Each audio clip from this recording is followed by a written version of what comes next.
galera, aqui quem fala é o Vini do Animes React, voltando aí com a história, né, da Light Novel do Tensei Star Slime. Dessa vez vamos estar vendo o volume 8. No vídeo anterior nós vimos o volume 7, né, a batalha do Rimuru contra a Hinata. Dessa vez vai ser novas alianças e preparo para o festival. É o mesmo canal aí, né, do Drake Otaku. É o pedido do inscrito aí, pediu pra gente continuar. E vamos estar voltando aí a tá vendo a Light Novel. Eu provavelmente vou continuar vendo o resto, né, a continuação, porque como eu disse, nossa, esse anime é muito bom. E se eu esperar até vir o mangá, o anime, vai demorar muito tempo, não tem como, é muita... Nossa, a pegueira tá lá em cima. Você quer saber o que acontece logo. Beleza? Vamos lá e go! No último volume da Light Novel de Tensei Star Slime, cara, acabou tendo uma guerra entre a igreja e Tempest, mas no final tudo foi resolvido com a morte dos culpados que acabou levando a guerra, e agora Luminas e Hinata estão em Tempest e agora nós vamos ver o que vai acontecer. Um volume cheio de porradaria, cara, muita conversa, mas agora chega de coisa tensa. Agora vamos para o Slice of Life, cara, e vocês vão ver tudo isso agora nesse resumo. E aí, gente, aqui é o Drake e hoje estou aqui para trazer o resumo do volume 8 da Light Novel de Tensei Star Slime. E sim, eu sei que vocês estavam ansiosos para isso, mas o vídeo está agora aqui. Mas antes de começar o vídeo, eu quero que, por favor, se você é novo aí no canal, por favor, se inscreva e ative o sininho para não perder mais nenhum vídeo. Deixe o like porque o like ajuda demais. E também não esquece de compartilhar com seus amigos, cara, porque eu vou resumir todos os volumes da Light Novel. E então, bora logo começar com esse resumo. Depois da batalha contra a Igreja Ocidental, Luminas e Hinata queriam formar alguns acordos como um pedido de desculpas para o Rimuru,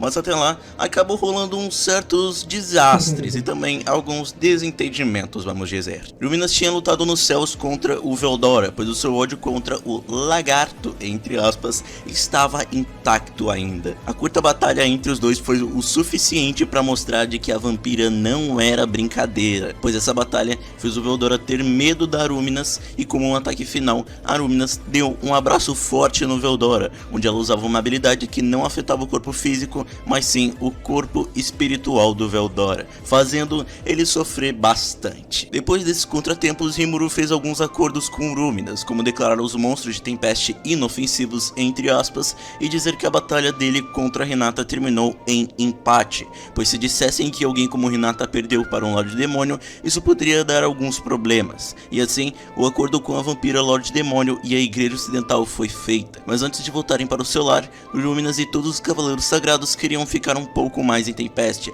dando um pequeno medo no Rimuru. Logo depois de alguns dias, Rimuru estava decidido em fazer um festival de fundação do reino, onde seus planos para este festival seria um torneio de artes marciais, como um evento recreativo e muitas outras atrações para entretenimento. Ele também estaria testando as suas lojas de fast food. Sim, fast food. O motivo do festival de fundação foi para ir ao ar para o público sobre o Rimuru ele se tornar um Lorde Demônio. Só que o problema é que para o torneio e outras coisas relacionadas a dinheiro, o Rimuru iria precisar de ajuda. Então ele recorreu à ajuda ao Mior Miles, que depois de ouvir tudo sobre o que o Rimuru quer fazer, simplesmente ficou mais ansioso do que preocupado, pois ele sabia que qualquer coisa que seria relacionada ao Rimuru era a mesma coisa que achar um monte de ouro. E sinceramente, até que ele não tá errado. Alguns convites foram enviados para alguns reinos, como o Reino dos Anões, onde Gazel, que estava conversando com algumas pessoas sobre os objetivos de Rimuru e como ele pode ser perigoso. O famoso medo, vocês estão ligados como é que é. Mas Gazel, usando como argumento dele ser o irmão mais velho e também por conhecer bem o seu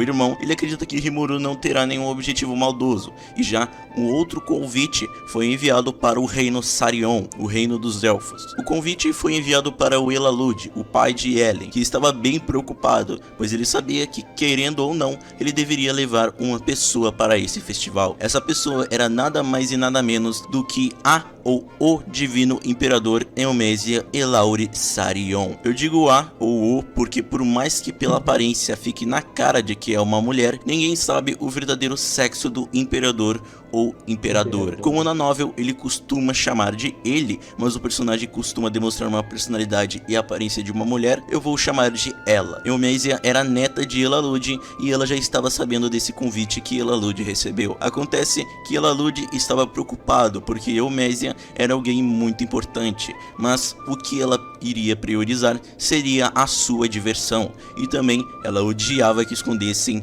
e que fizessem coisas interessantes sem ela. E depois de receber um monte de reclamações por ter ido a um lugar tão divertido como Tempest, Elalude não teve escolha a não ser ter que levar Eumésia junto para o festival. Depois de entregar alguns convites, Rimuru acaba voltando para Tempest, e quando ele volta, ele descobre que Ramírez estava na frente da sua nação, insistindo na ideia de se mudar para lá. Ela selou o labirinto em que ela estava e queria criar um novo labirinto perto de Tempest para ser a sua nova casa. O Rimuru, assim como no Walpurgis, ele não queria que Ramírez se mudasse para lá, mas isso acabou dando uma ideia para ele. Como ele precisava de atrações para o festival, o Rimuru decidiu dar permissão a Ramírez para criar o labirinto com um pequeno plano em mente. O plano consistia em usar o labirinto como uma atração aos aventureiros, onde se eles pagassem, eles poderiam explorar o labirinto. A Ramírez ela gostou muito da ideia, pois sabia que iria ganhar dinheiro fazendo isso. Vendo aquilo, o Rimuru ele chegou a se perguntar dessa obsessão da Ramírez por dinheiro tinha, mas ele decidiu manter isso para si mesmo. A Ramírez, depois do acordo, coloca as suas habilidades de criação do labirinto em ação. Ela podia criar no máximo 100 andares, e fora os seres vivos, ela podia mover tudo no labirinto, podia reviver os seres vivos que ela tinha intimidade infinitamente, podia criar armadilhas, criar réplicas de dia e noite, fazer chover, criar alguns desastres naturais e muitas outras coisas, praticamente se tornando quase onipotente. Ramírez também iria criar uma pulseira que poderia trazer o indivíduo de volta à vida, e também um apito, que caso fosse usado, iria levar quem apitou de volta ao início. Acabou levando alguns dias para os 100 andares serem concluídos, mas no final deu tudo certo. A Ramírez, ela também disse que os monstros iriam nascer naturalmente no labirinto, contanto que fosse adicionado magículas, e para isso o Rimuru ele tinha um plano. Ele iria usar o Veldora para ser o chefe do 100º andar, e também faria Veldora liberar o seu Yuki que ele estava segurando já faz um tempo,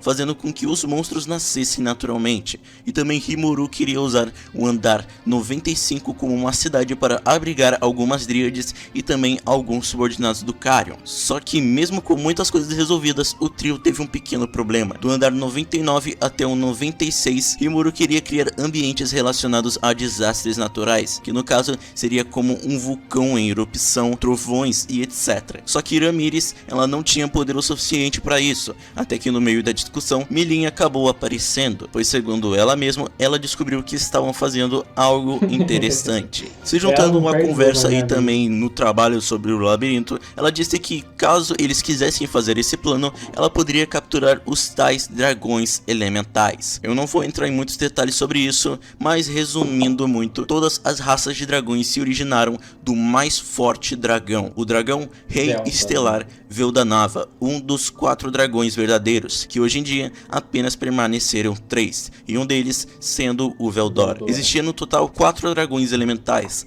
terra, água, fogo e vento, e caso o Rimuru quisesse esses dragões, ele precisaria que fosse um dragão que agia como um animal, pois existem os que têm muito mais inteligência, e fazer eles concordarem com isso seria muito difícil. Então, com a ajuda de Milin, o andar 96 até o 99 teriam como chefes os dragões elementais, e com isso, pelo menos uma parte do labirinto estava pronto para servir de atrativo para o festival. Depois de deixar o labirinto nas mãos de Veldora, Ramírez e Milin, Rimuru por alguns dias teve que receber outras tribos em sua nação, pois como ele se tornou um Lorde Demônio, várias tribos queriam sua proteção. Porém, acabou ocorrendo alguns contratempos, com a visita de 2 tribos que há mais de 100 anos têm sido inimigas: a tribo Gozu, que era uma raça de cabeça de boi, e a tribo Mezu, que era uma raça cabeça de cavalo. As 2 tribos queriam a proteção de Rimuru para conseguir exterminar a tribo inimiga, e diferente dos outros monstros, eles não respeitavam Rimuru. Nem mesmo com o haki do Lorde Demônio, a adiantou muito, e antes que algum subordinado do Rimuru matasse aqueles dois, houve outro problema. Alguns guardas de Tempest foram atacados por 3 pessoas de brincos, e que também esses 3 eram irmãos, e segundo eles, queriam lutar contra o Rimuru por ter matado Clayman, já que no plano de um dos irmãos era matar o Clayman para poder roubar o trono de Lorde Demônio, e como padrão, o Rimuru foi desprezado pelos 3, fazendo assim com que Xion ficasse furiosa e lutasse contra eles, resultando numa vitória esmagadora. A Xion varreu com aqueles 3, até mesmo sem usar a espada dela, e depois de serem derrotados, os 3 irmãos se revelam serem filhos de Dagruel, que pelo visto parecia que Dagruel não estava conseguindo educar os seus filhos direito, e simplesmente tacou todo esse peso nas costas do Rimuru. Então, reclamando na própria cabeça, o Rimuru fez os 3 irmãos se tornarem subordinados de Xion, e depois de voltar, os líderes da tribo Gozu e Mezu, vendo a força de Xion, finalmente entenderam o quanto o Rimuru era poderoso e finalmente começaram a temê-lo, e vendo o quanto aqueles dois eram fortes, Rimuru decidiu dar o posto de chefe do 50º andar aos 2 líderes, nomeando-os de Gozer e Mezer. Já fora de Tempest, Benimaru e Albis foram até as montanhas onde residia o clã Tengu, e eles estão indo para lá porque o Rimuru estava criando uma estrada até a dinastia feiticeira de Saryon. Porém, as montanhas do clã Tengu estavam no caminho, então eles queriam firmar um trato com eles para criar as estradas e abrir um túnel na montanha. E quando Benimaru e Albis chegaram nas montanhas, eles foram recebidos por uma garota chamada Momiji, que logo ao ouvir as condições não gostou muito disso, pois essas montanhas para os Tengu eram muito valiosas e sagradas, e também o clã Tengu são conhecidos como uma tribo orgulhosa e que nem mesmo já se ajoelhou perante a Lorde Demônio Frey. Após ela perder o respeito com o Benimaru, se iniciou uma luta bem rápida entre Albis e Momiji, que logo foi interrompida por Benimaru, e antes que tudo se complicasse, no meio da confusão apareceu uma anciã. O seu nome era Kaede, e ela era a mãe de Momiji, que diferente da filha, parecia querer resolver tudo pacificamente. Depois de tudo se acalmar, Kaede perguntou a Benimaru sobre o seu estilo de luta, e logo Kaede revela que por um tempo esteve na Vila dos Ogros, e que teve o mesmo treinador que Benimaru, ou seja, Hakurou. E não só isso, mas também conforme o tempo eles treinavam, Kaede se apaixonou por Hakurou, e eles começaram a ter um relacionamento, e eles tiveram uma filha, que no caso era Momiji. Porém, Kaede acabou partindo da aldeia dos ogros, assim se separando do seu amado. Só que após ver o discípulo do seu amor, Kaede, sem mais e sem menos, simplesmente anunciou de que Benimaru será o marido de Momiji, e logo os dois ficaram pasmos com isso. Mas antes, Momiji queria ir ver Rimuru para conversar sobre o acordo, e então quando eles chegam em Tempest, descobrimos que tudo de novo não passava de um mal entendido. Acontece que Momiji estava desconfiada de Rimuru, pois ela sabia de que ele parecia ter a ver algo com a Frey, e que por muito tempo tem lutado contra os Tengus. Mas logo Rimuru esclarece tudo, dizendo que Frey não é mais uma Lorde Demônio e de que ela agora serve a Melim. E logo Rimuru recebe uma carta, onde nessa carta foi escrita pela Kaede, onde dizia que deixará Momiji sobre os cuidados de Rimuru, e fazendo uma piada sobre Momiji ter seduzido o Benimaru. Momiji, tão desesperada, logo pegou a carta e amassou ela, e ficou toda envergonhada sobre esse negócio de marido. Mas depois de fazer isso, ela acaba se encontrando pela primeira vez com o seu pai, ou seja, Hakurou, que por mais que a cena fosse linda, ela mudava o percurso do assunto do casamento da Momiji e o Benimaru. Mas para o desespero do Benimaru, que não estava pronto para isso, Shuna ainda disse ao seu irmão uma mensagem que Albis tinha para ele. Albis também queria se tornar esposa do Benimaru, e caso ela não consiga, ela iria se tornar a sua concubina. E segundo Rimuru, a partir deste dia, começou um costume bizarro na Federação de Tempest, que era forçar a pessoa que você tinha uma queda à submissão através de uma demonstração de força. Cara, o negócio ficou tenso aqui. Já chegando na reta final, depois do problema amoroso, Veldora e Ramírez foram até o Rimuru para avisá-lo de que os últimos andares não estavam tendo monstros fortes o suficiente para serem os chefes dos níveis mais baixos do labirinto. Com esse problema, foi decidido que, ao invés de monstros nascidos de magículas de Veldora serem chefes, Rimuru decidiu colocar alguns dos seus subordinados subordinados para serem os chefes dos andares mais baixos. E aí então ele recebeu algumas recomendações de candidatos adequados de Shuna, Traine e Iranga. Shuna acabou recomendando o Adalman como chefe do 60º andar. No andar 70, Ramírez iria criar um golem elemental para ser o chefe. Traine recomendou Zegion e Apito guardassem os andares 71 até o 80. Do andar 71 até o 78, os vassalos de Zegion e Apito seriam os monstros que guardariam os andares. Apito ficou como chefe do andar 79 e Zegion ficou como chefe do 80º andar, já que segundo Traine ele era extremamente forte. E agora como chefe do 90º andar, Ranga recomendou uma pequena raposa de 4 caudas que ele estava cuidando. E para quem não lembra dessa raposa, era a raposa que Clayman tinha de estimação e a obrigava a lutar. Como Rimuru pensou que ninguém nunca iria chegar ao andar 90, ele decidiu dar o andar à pequena raposa, e depois Rimuru decidiu nomeá-la de Kumara, e logo após nomeá-la, o Rimuru ficou um pouco exausto, demonstrando que, diferente da aparência, Kumara era um ser muito raro, e após ser nomeado, Kumara cresceu e agora tinha 9 caudas, e assim, os chefes do labirinto foram escolhidos. Pois é, muita coisa aconteceu nesse volume, não é mesmo? Caraca, eu só quero vir avisar vocês aqui legal, agora, cara, de que esse é o último vídeo que vai estar abaixo de 20 minutos. E a partir daqui, todos os próximos vídeos serão acima de 20 minutos. E eu espero muito que vocês gostem. Caso vocês queiram saber algumas informações a mais, não esqueçam de ir na descrição ou no comentário fixado. E caso você esteja ansioso para o próximo resumo, eu talvez poste ele domingo ou segunda. Então, esperem ansiosos até lá. Enfim, o que acharam do resumo, ou até mesmo do volume? Gostaram? Comenta aí porque eu vou querer saber. Então, até o próximo vídeo.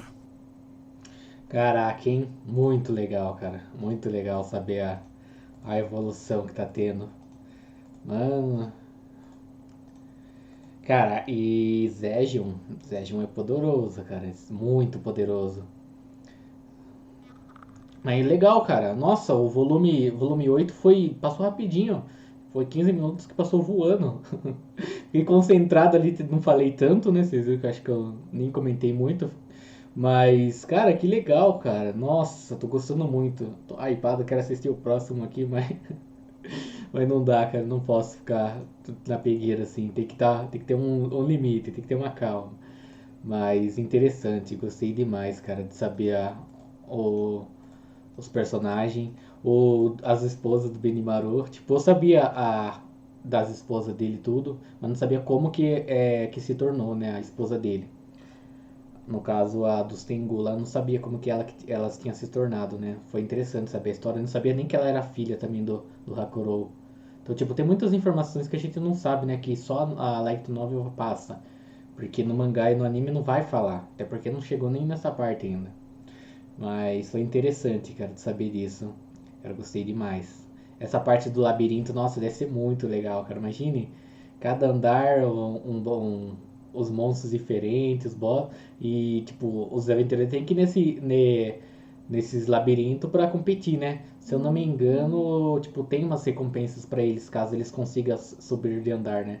Porque se não tivesse, não faria sentido pra eles ir lá, né? A não ser pra eles competir a força deles, né? Pra saber o quão forte eles são.